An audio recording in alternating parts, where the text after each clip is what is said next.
कराड तालुक्यातील राजकीयदृष्ट्या संवेदनशील मानल्या जाणाऱ्या मसूर ग्रामपंचायत निवडणुकीमध्ये सत्तांतर झाले आहे।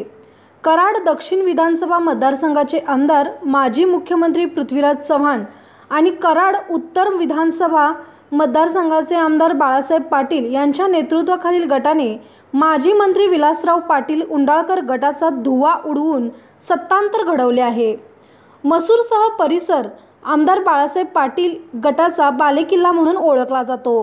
आमदार बाळासाहेब पाटील यांचे समर्थक जिल्हा परिषद सदस्य मानसिंगराव जगदाळे यांना आमदार पृथ्वीराज चव्हाण समर्थक तथा जिल्हा काँग्रेसचे सरचिटणीस नंदकुमार जगदाळे यांच्यासह त्यांच्या सहकाऱ्यांची मदत मिळाली आहे।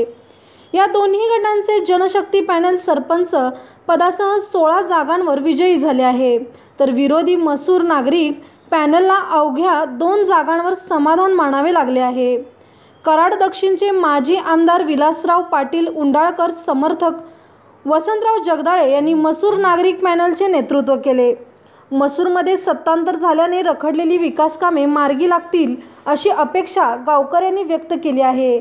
अनेक कामे रखडली असल्याने आता ही कामे नवीन सत्ताधारी कशा पद्धतीने करतात याकडे सर्व लोकांचे लक्ष लागले आहे। तसेच नवीन सत्ताधाऱ्यांचेही कामी करून घेण्यासाठी कस लागणार आहे।